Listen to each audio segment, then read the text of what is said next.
Oh, dude, I don't even know how to answer that question or even how to wrap my brain around that. Well, I'm just dealing with this nasty cold that's going around, so I apologize in advance for how my voice might sound on this little intro segment. But even with that, welcome back to In Search of 42.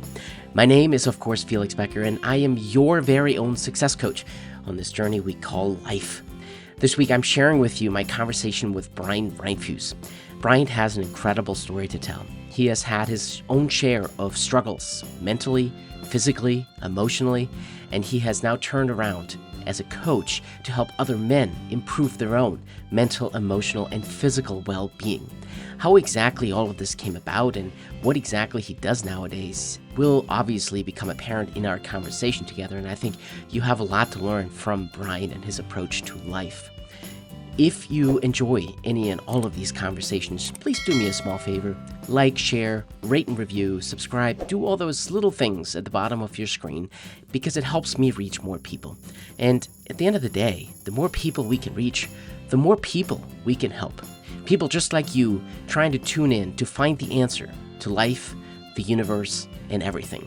Whether that's from me or from people like Bryan Rindfusz. So let's get right into my conversation with Bryan and let him tell you his own story. All right, Bryan, so nice to connect with you again. Thanks for doing this. So there's really three things that I try to do with these conversations that I have with guests. I want to show the world who they are, what they do, and how they help others. So why don't we get right into it? Who are you? Who am I? Wow, what a loaded question. Well, I am someone that's been in the corporate world upwards of the past 20 years in technology sales.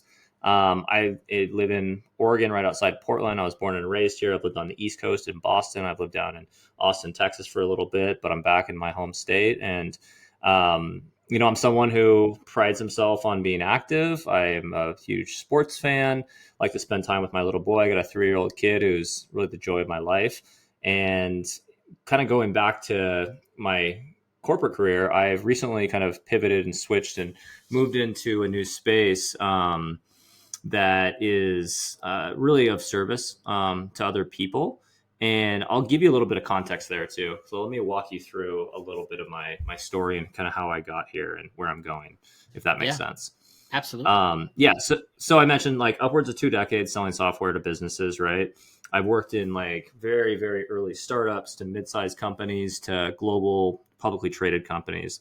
And for anyone who doesn't know much about that sector, it can be horribly demanding. But at the same time, it can be very rewarding too and very lucrative. It's a very lucrative way to spend your days. Although, if you're not careful, it can really start to wear on you mentally and even physically. And anyone in that space for over a decade or so, I think, can attest to this. If you're in tech sales, you most likely see yourself as probably a pretty high functioning, performing individual, someone who's typically like really motivated. They have pretty high standards of themselves in terms of what success looks like. Um, and this typically plays out as someone who is always kind of pushing the envelope and burning the candle at both ends, so to speak. And, what I found and what I saw was in myself and others is the approach of kind of burning the candle at both ends typically comes to a head. For me, it did in my mid to late 30s or so. Unless you've been like really judicious, right, about your overall well being and understand like the art of balance, right? But if you don't, then there's a point where there's not really much candle left to burn and you're really kind of burning yourself from the inside out. Um, so things, just start to seem a little bit harder all of a sudden.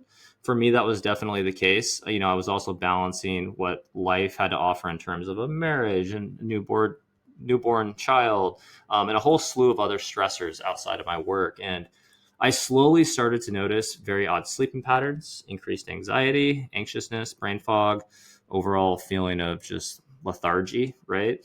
And I've always been someone who's really prided himself on being active and fit. Although looking back, I think I noticed my approach had started to kind of yo-yo, going on these new fad diets, implementing a new crazy workout program that maybe lasted 12 weeks, that would like transform my body. And it always came full circle. I'd maybe get through it or not even finish it. It's just added more stress onto my body. Fast forward a few years back, I was dealing with, shall we say, a marriage that didn't have like the most healthy of dynamics. I was a father to a newborn. I was also trying to perform at a high level still in my professional career. My diet was all over the place. I was drinking pretty consistently. And the first major smoke alarm to go off for me was I had a 106-degree temperature. Um, that wouldn't go away, and it landed me in the hospital for a week. And I don't know if anyone out there has ever had a 106-degree temperature, but I mean, this was like full on ambulance. I couldn't stand, falling over. Like my head felt like it was going to explode. I was in the hospital for a week and they were stumped. Like they had no clue what was going on. Met with like a dozen infectious disease doctors. They ran every test under the sun, sent tests, across the country, and they thought it presented like malaria or West Nile. Got released like a week later, and I had anywhere from 100 to 103-degree temperature for the next 90 days. It was miserable, and I mean miserable. And so it like they had me on all these different antibiotics, and like it didn't seem like anything was working. And then I went on another round of them, and then just one day it just mysteriously vanished. And I was like, wow, thank God I have my health back. Fast forward a couple months later, I was diagnosed with degenerative disc disease after a disc in my cervical spine landed partially on my spinal cord. And for the next 6 months, I atrophied. I was in a ton of pain. I lost like 40, 45 pounds because I couldn't lift my arms over my head. Um, and then I went through surgery for that. And shortly after surgery, fast forward a few months, the little mysterious virus came back and it presented itself again for 45 days or so. And I had just been through the ringer. My body was shutting down, it felt like. And I finally said, I can't keep living like this. And so I took it upon myself to kind of pick myself up, coupled with like a good therapist that leveraged like depth psychology. So I don't know if you're familiar with Jungian psych, a lot of imagery work and stuff. I also then started to create like systems and structures and build specific habits that allowed me to create an environment that would essentially insulate me from falling off the rails. It was really a framework. I don't know if something happened there, Felix, but did, did something happen to the video? Okay. Okay. So I don't know what you missed, but basically, I developed a framework that really helped me with like structures and systems and habits that allowed me to create like an environment and a container that I lived in that would essentially insulate me from like falling off the rails in terms of like my mental health, my physical health. It was a really just a framework to give me balance and flexibility and build myself up mentally, spiritually, and physically back to the person I was and actually someone far beyond the person I thought I could ever be. And I truly believe that being great or succeeding at like a relatively high level in anything you do comes down to consistency and discipline, full stop, and a story. There's this quote. I love it. It's the emotionally immature man seeks out motivation to do something hard once, while the emotionally mature man does something hard 1,000 times. Now you have to take that with a grain of salt. It's slightly a strident quote, right? It's a little jarring, right? But it conveys, a pretty clear message and one that I kind of take to heart and look at every single morning. Um, so, so that from there, I, studied all these different modalities around habit building, and um, I find that to be probably the most important piece of my life and something I'm going to start incorporating into people that I start to work with on a day-to-day basis in terms of mental health and physical health and fitness and spiritual health, et cetera, et cetera. So I'll pause there. I kind of went on a tangent there about my past few years.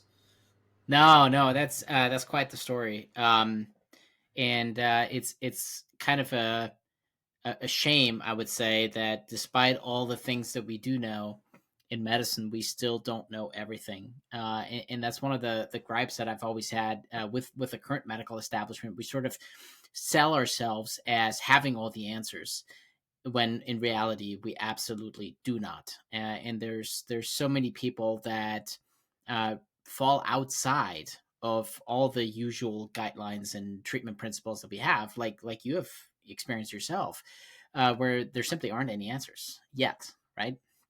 That's quite a journey, and I'm sort of I'll apologize for all of the medical establishment out there that we still don't have an answer for you on that. But let's get back to you for a second on your professional side. So you went into sales. How did that come about? What was the motivation there? What was the connection? How did you end up in that space? Kind of dumb luck, right? Like you get out of college and I didn't have like a specialized degree or like a trade degree of any sort. I was a communication major with a business minor and a pre-law minor. My dad was a lawyer, very successful lawyer.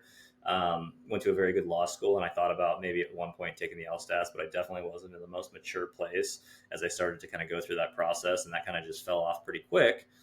And then it was like, okay, well, you got to get a job. Okay, you want all these shiny things. Well, you need to do something that pays you a certain way.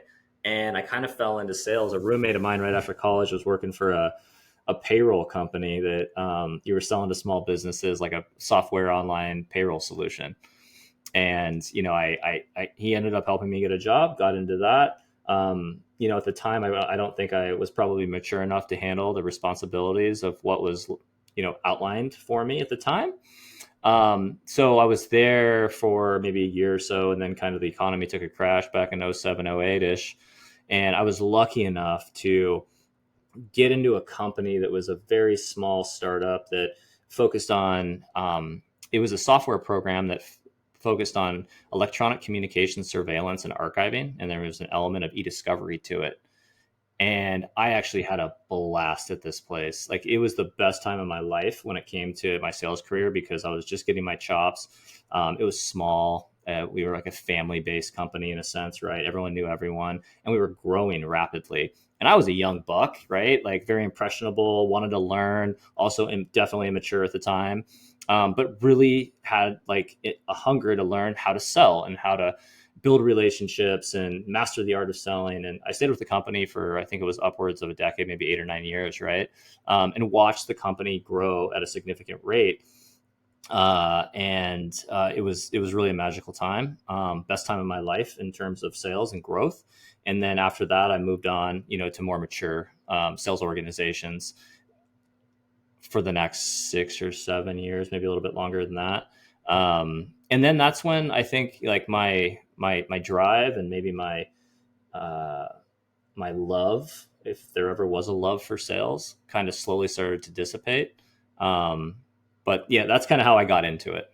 Long-winded Yeah. answer. No, that's totally fine, and I could definitely relate to that, even from my own previous career. With like when I was a trauma surgeon in St. Louis, I would say that was the best job and also the worst job I ever had. I mean, that job built me up professionally to a level that I could never have imagined, but at the same time, it completely destroyed me physically, mentally, and emotionally. So I could definitely relate to that part of your journey. So you go to the hospital with this 106-degree fever. Nobody can figure out what's going on with you. Was that the moment then when you were sort of wondering, is there something else out there for you? Or was there a different experience or a different situation that came about where you just started questioning things? Yeah, definitely. I think there's a few different elements that play, a large factor into this. I think that at the time when I did go to the hospital, there was a tornado of stressors that were taking my body by storm. There was maybe a marriage that, I was trying to work through.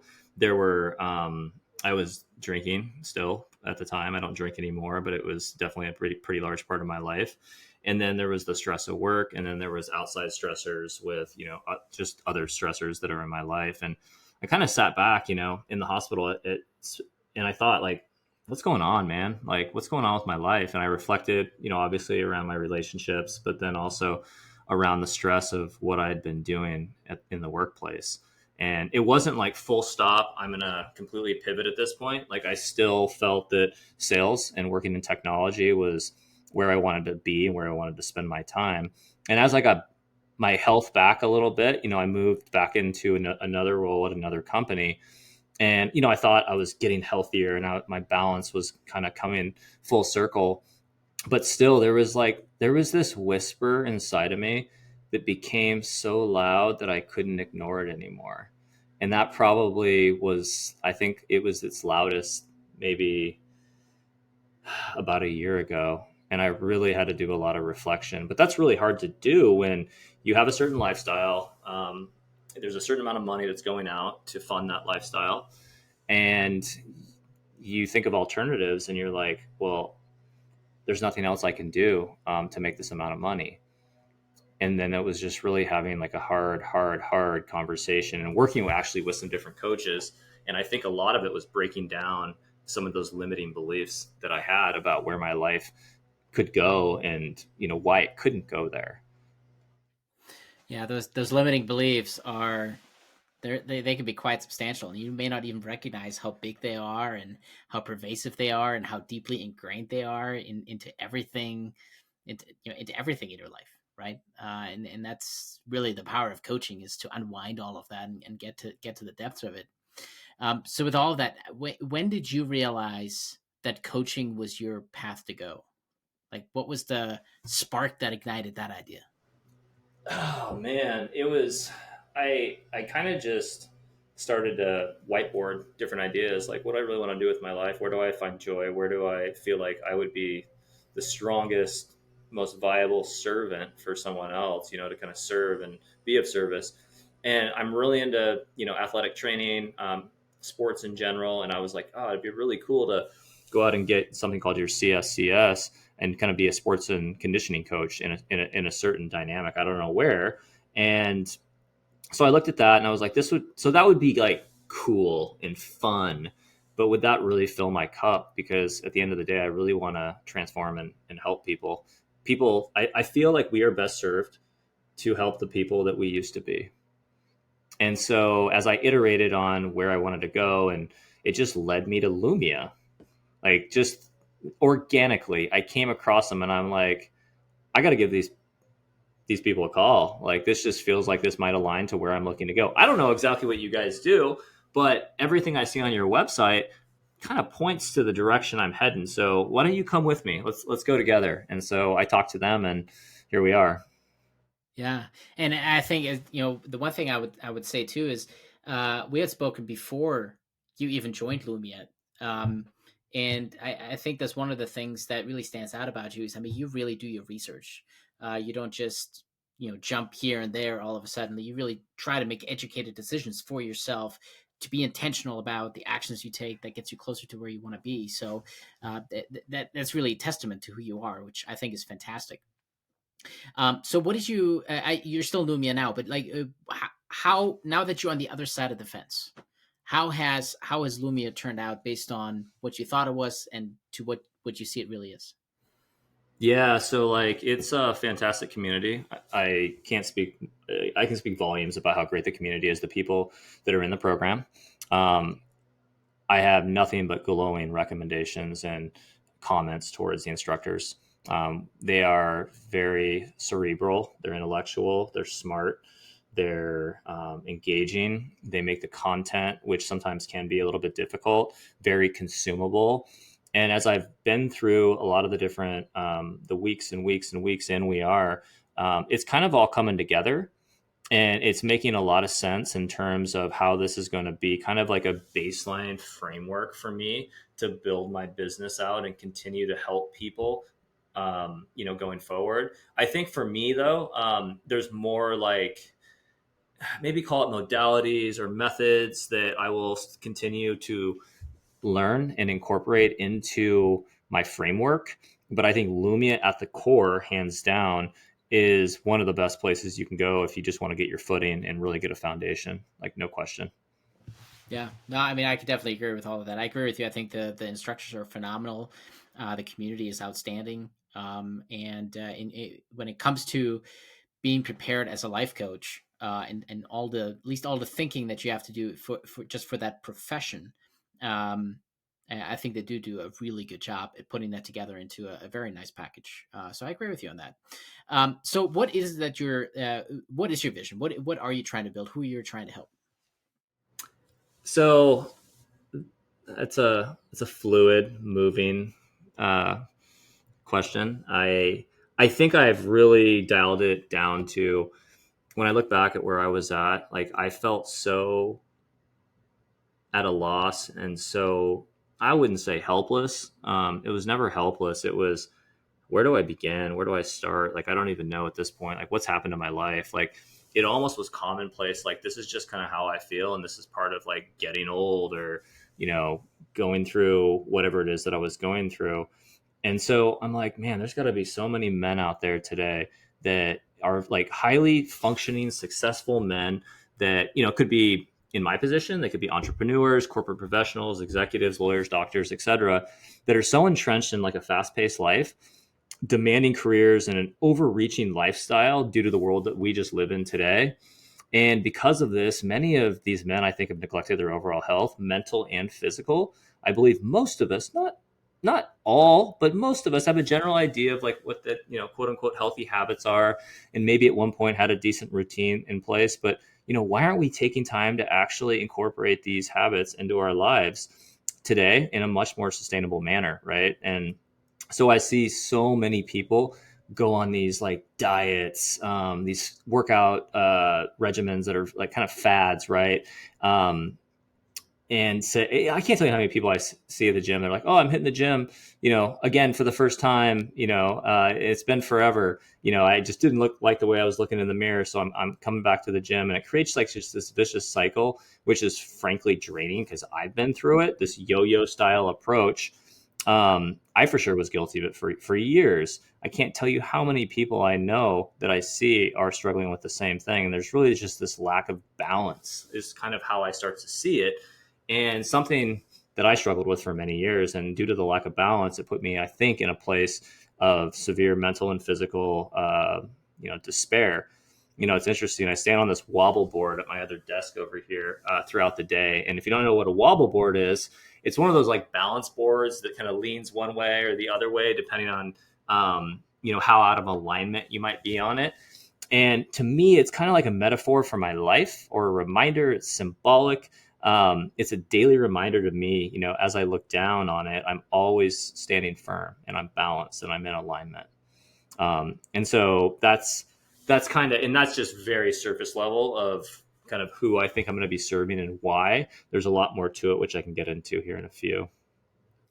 Yeah, I want to come back to the wobble board just as another example, another testament to your intentionality, right? I mean, even those little things of incorporating exercise, even while you're working, right? By standing on a wobble board. I mean, those little things make all the difference, and it's that intentionality and consistency. I mean, that's where the yo-yo effect comes in, right? It's like, well, I don't like how I look today, so I'm going to go to the gym, but next week I'm going to eat 20 pounds of pizza. So, what are you trying to achieve, right? What's your ultimate, vision here? Like who you're trying to become, right? It's that consistency that you really have to go through in order to drive results that a lot of people fail at. Right. Totally. And one of the books that changed my life, which I've read like 7 or 8 times, is, I don't know if you're familiar with Atomic Habits by James Clear. Hmm. Have you heard of that Yep, book before? Yeah. I have. Yeah, Yeah. yeah. In the book, it's an atomic habit is basically like, a regular practice, or like it's a routine, so to speak, that's not only small and easy to do, but it's also a source of incredible power. Like, it's a component of a system for compound growth, right? And I think we all have bad habits. Like, I still have a lot of bad habits, right? They repeat themselves again and again and again, not because we don't want them to change, but because we have the wrong system or systems in place for change to happen, right? I truly believe that. There's changes that we can make that seem so small and unimportant, right, at first, but they compound into remarkable results if you're willing to stick with them for years, right? It's like putting a few bucks every single day into an account, right, that grows with interest. It kind of goes back to the story of the bamboo farmer. He waters his bamboo every single day for like 5 years, and nothing happens. And then one day, all of a sudden, it just shoots up in the air like 90 feet. Um, so yeah, like the habit thing for me is massive. It's interesting though when you kind of break down how Clear breaks his habits down. They're all based off a cue, a craving, a response, and a reward. And that's how I structure everything I do throughout the day. The cue is like the trigger. it's kind of a trigger to notice a reward. So when you walk into a room and it's dark, the cue is it's dark, right? Well, I want the reward. I want there to be light. And the craving is the motivation that you need to act. And then there's a response, which is you actually performing that action to get to the reward. And then in that scenario, right, the reward would be the light turning on. And it's how do you create that system and that structure for everything you do throughout your day. Now, this sounds so simple, but simple doesn't equate to easy, right?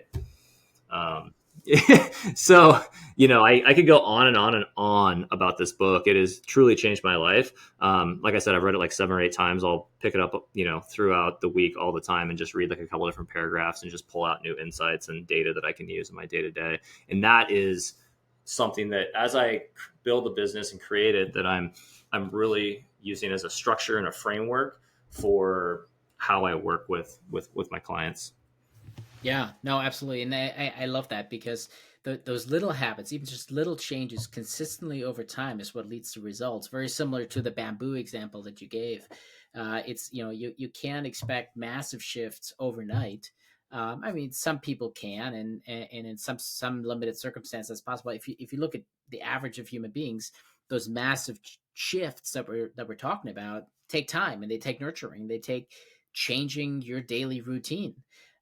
So what even based on your own experience, what is like one habit that you feel like we all have that we could change, maybe should change? I mean, there's so many that I feel strongly about. I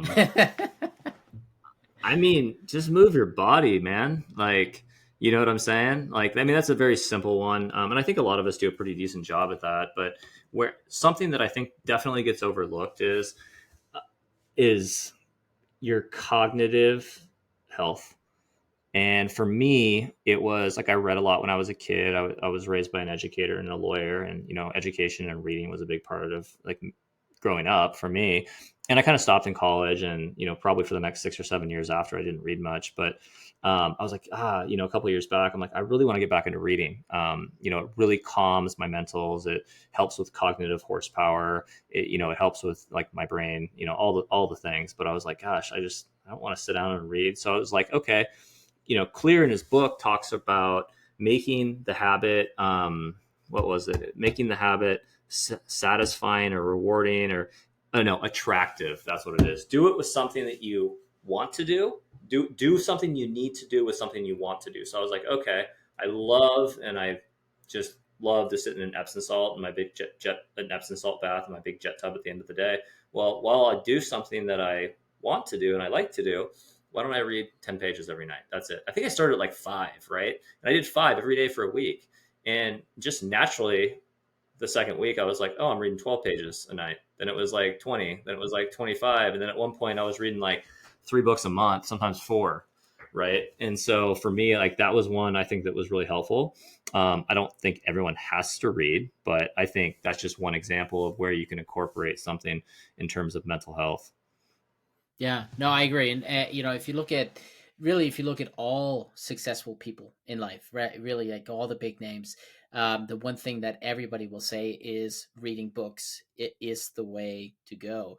And I think some of it is you do collect new knowledge. I mean, even you saying you read Atomic Habits multiple times, I mean, you still pick up on new things every time you read it.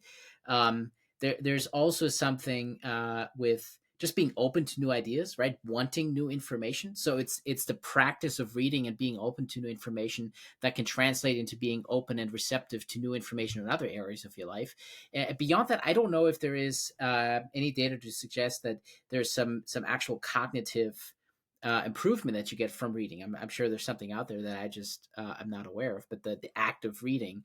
I do think there's some data to suggest that actual physical books have a different impact on you than electronic versions. I think that having that visceral feeling of something in front of you, even though the text is the same, it does have a different outcome on you as well. Do you read physical books or do you read ebooks? That's funny you say that because my mom's always like, yeah, I read these. I got a Kindle. Like, I want to get you a Kindle for like your birthday or whatever. Like, I love the, like all the features and functionality of it, and we can share books and blah, blah, blah, blah, blah. And I'm like, I love you, Mom, but I just like the physical book touch. There's something about it. She's like, well, I can have all my books in one place. And I'm like, I don't know. Like, and then I start thinking about like all the blue light at night because that's when I read, and I start going into my my biohacking part of my brain. Yeah, there's something about the physical book. I don't know if it's just the authenticity of the book or the vintage feel of it. But for me, and like I have friends too, are like, I started a book club just recently, and there's only one other member right now with me. Bless his heart for joining. We're going to try to grow this thing, but he's reading. We're reading a book called "Do Hard Things." Great book by God, I can't remember his name, but it's basically the brain science behind toughness, what toughness really is, and it's the science of it. It's really interesting. And he's like, the other day, I was like, "Where are you at?" He's like, "Oh, I'm on chapter 8." I'm like, "Dude, my gosh." He's like, "Oh, I'm doing the audiobook." So there's multiple ways to, you know, to consume knowledge these days, which works for someone, but for me, I like to hold the book. I like to read it, and plus, I like to reread. So having to like on your phone try to like rewind and stuff, that would just be really annoying for me. Yeah, as that's actually one of the limitations. By the way, Steve Magnus, I think, is the Do Hard Things Yes, author. Yeah, you're right. Yep. that's one of the things that I also very much is like on the electronic piece, trying to go back to a section. Like in a physical book, I kind of have a feel exactly where I need to go, or I know the page number. It's very easy to find. But on an electronic version, it's always like scrolling, and then you never find exactly what it was that you're looking for. So I could definitely relate to that. But coming back to the coaching here. Who Yeah. so somebody listening to this, who should reach out to you? Who do you like to work with? Oh man, I think I mentioned it earlier. It's very highly performative, highly achieving men that for whatever reason are bogged down with demands at work, running a business. They've got a family, they've got kids. For example, that might be in AAU basketball or traveling baseball. They have all these social commitments. Their life is really hard to balance, and I think men, like, we just have a really hard time sometimes asking for help or opening up. I think we're very stoic in the way that we go about our lives. And so, someone who, like, my thesis or, proposition is like a lot of us have lost our vitality as we get into our, mid 30s, 40s, 50s, etc. And so, someone who really wants to dial in their health, not only from the physical side, but also the mental side, so that they're able to take time for themselves to become a healthier version of themselves so that they can show up for work and lead better due to being at a higher frequency and be more present when they're around their family and be that leader at home and also potentially in their community. I mean, that's kind of where I'm focusing in on. And it's very nuanced, like, kind of what I do. It's different. For example, like if you would think of like a online fitness trainer or a trainer, right? Like my approach is very different. Anyone can go get a fitness trainer or, a health professional online and be told like what to do and robotically go through the process.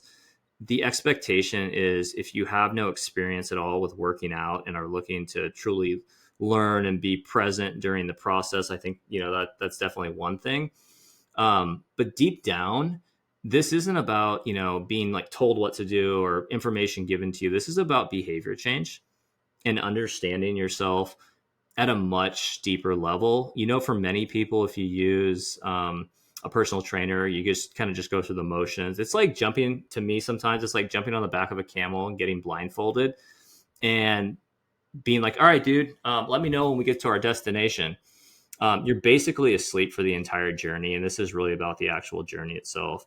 And once you walk away from the trainer, and once you've got your body maybe to a place where you want it, the data is pretty profound now that most waver and fall back into the same patterns and behaviors that they had before. So it's really about being awake, being present, thinking, learning, being curious, and like we talked about earlier, suffocating those limiting beliefs. My specialty is rooted in my experience in my past, for sure. I've lived it. I've been in the shit and have been able to navigate through it. So I get the complexities of overall health. It's not just about lifting weights 3 times a week. Well, I get that's uber important. busy, highly achieving men deal with so many other nuances and complexities as it relates to health. I think like, I can give you an example. What's the example? It's someone I'm working with right now. They're a founder of a company who is in the midst of an acquisition that's been taking months and months and months to get through, right? And there's long hours, the stress is mounting. They're dealing with very, very difficult people on a day-to-day. Decisions that have serious implications must be made for the business. And the season that this person's in right now needs a completely different approach to how their nutrition is handled, how sleep is prioritized, and how exercise might need to be adjusted, for example. There's been a shift of focus more on mental health and physical health just right now, right? And giving that space to this person to give themselves time, during certain times throughout the day to maybe have their physical fitness dialed in one way, or pulled back, like instead of running a 5K, maybe they're walking a 3K, for example, to not overload the stress on the body due to the cognitive stressors, right, that are already there that this person's dealing with. Like, how can we keep inflammation down, make sure sleep is dialed, and just pulling back in certain areas, like a few percentage points, to ensure this person is showing up every day at a high frequency, and they're balanced on the wobble board through all of it. Yeah. If that makes You know, sense. no, it absolutely does. And I think the fact that you have been through that and can be a guide and a coach along the way can make all the difference. You mentioned the physical trainer, and it got me thinking about there's this guy at my local gym who is one of the fitness trainers. Even though if you look at his body physique, you really question what he really knows about fitness. And the other day I noticed him training one of the younger girls. I think she's probably a late teenager, I want to say. So she's really just starting, if anything, her own fitness journey. And she was doing biceps curls, and as she was doing them, her elbow was moving back and forth. And he said, "You're doing great." And so I'm staring at this from a distance, like, first of all, you don't look like you know anything about fitness, and second of all, you're teaching her the wrong moves. Like, how does that person? How can you consider that person a coach, right? Because clearly he has no idea. So you coming at this from some experience with all of that, and being able to share that knowledge will have a much more profound impact. You're not just talking the talk; you've walked the walk. You know exactly what you're talking about when you work with these people, and I think that's so important to point out, that you want someone with some experience. Even if that isn't experience with clients, it's experience from your own life that you could share with others, and that's really what makes coaching so powerful. Let me ask you. A few months ago, I wrote a book on networking, and it's completely transformed my life. It's introduced me to people I never thought I would have a possibility of being introduced to. So I'm going to ask you a few questions out of the book. And the first one was quite simply, who or what is your source of inspiration? Who or what is my source of inspiration?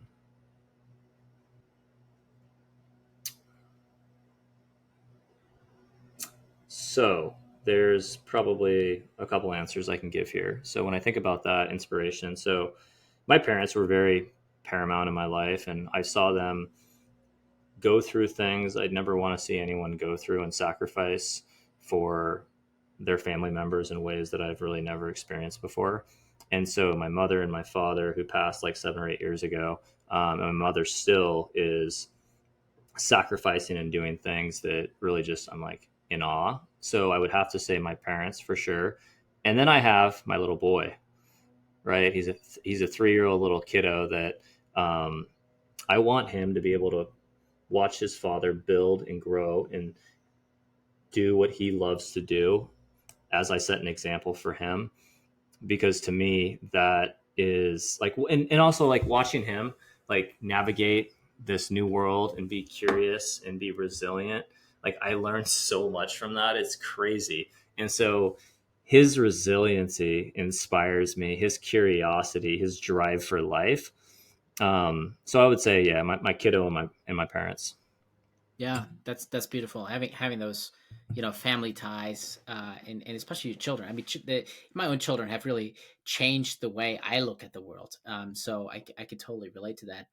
Um, who, I don't know how much you've traveled. I like this question because everybody comes up with very different answers from all over the globe. But what is a place you haven't been to yet but really want to visit? Monaco, All right, what's that? in Europe. Besides the Grand Prix, yeah. Besides the Grand Prix, what's in Monaco? It's And really funny expensive because I boats. did a yeah, it's kind of it brings me back to my childhood. So in the fifth grade, like we had to pick a country and do a report on it. And I don't know why this stands out, but I was just obsessed with the country and I did the report and I didn't get any help from my parents on it. And I got a 50 out of 50. And I was just so proud of myself. And ever since, Monaco is just anytime I see anything Monte Carlo, Monaco related, I'm always just drawn to it. So I've always been like, I just always want to go to Monaco. It's just been on my bucket list since I was like 11 years old. So Yeah, really that's awesome. there's really no great reason to be quite honest. No, that sometimes we have these thoughts and beliefs and ideas and mindset shifts that we can't really fully understand and comprehend, and maybe we are not supposed to, and I think that's perfectly fine. That's what makes us human. All right, my last question is: Yep. would you rather have a cat that barks or a dog that meows? That is the most question I have ever heard before. A dog I that know it's barks or a cat or wait, a dog that meows or a cat that barks? Oh, dude, I don't even know how to answer that question or even how to wrap my brain around that. I guess a cat that barks would be kind of interesting. Only for the fact that I have a dog, which I love very much. He's just really, really high maintenance, and I've been thinking about like, wouldn't it be nice to have a cat that I could just leave a bowl of, food and water out for, and kind of just let him do his own thing. But the fact that he could bark and have a little bit of, ferociousness to him, like that'd be kind of cool. All right, So I guess very that's good. my answer. What a weird question. It's I like it though. it is a totally weird question, but it's designed to make you think a little bit Right. about the world from a different perspective, right? Because it's Right. not anything that you could totally have. All right, the last question for you actually comes Yeah. from the previous guest. So every guest gets to ask the next guest a question, not knowing who that person is or when we're going to Oh. record. So Vivian Vo, another fellow Lumi alum, wants to know whatever your biggest struggle in your life is right now, what is the gift or opportunity that you can get out of that? Biggest struggle in my life. What's the biggest opportunity and gift that I can get out of that? Oh man. Um, I'd say right now my biggest struggle is the opportunity, and that's building my business. Yeah. Like that is the opportunity in and of itself in a nutshell. The struggle is the opportunity. Like it that's it. Yeah, and building a business from scratch, as you're probably finding out, is it's not difficult, but it's definitely not easy. It's a lot of work. No, dude. Yeah, No, it's a yeah, lot, man. It's taught me like I've already think I've been ingrained. I have a lot of fortitude. I have a lot of discipline and consistency, but it has it to click a layer into it a little bit deeper. It has forced me to create the most structured system. I already had a system in place, but the system I have now is so dialed in. And like, for example, I get up some days at 3:45, 3:30, some days 4. That's kind of where I'm at. I know exactly what I'm doing between 4 and 5:30, exactly what I'm doing between 6 and 8, exactly what I'm doing, and so forth. And I've been so dialed and consistent on that it's really refined the structures of the systems that I've already had in place and putting me in a position or at a level where I feel like I'm starting to almost 2x my output. And I'm figuring out what are the certain inputs to create, higher leverage outputs. And I measure that every day. I wasn't measuring that before. So like that in and of itself has been a fantastic opportunity for me. Yeah, no, that's good, and it goes back to everything that you've embodied in it, even in this conversation so far, how intentional you are about the actions that you're taking because you have that vision that you want to create for yourself, and I think that's beautiful. That's how we all should live our lives. All right, well, it's your opportunity now to ask the next guest any question you like. Oh man, I wish I was prepared for this one.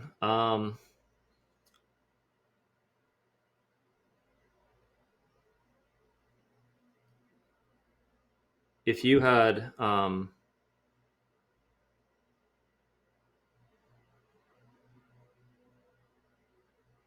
of all the gifts that you have in your toolbox, which one would you use to change the world and why?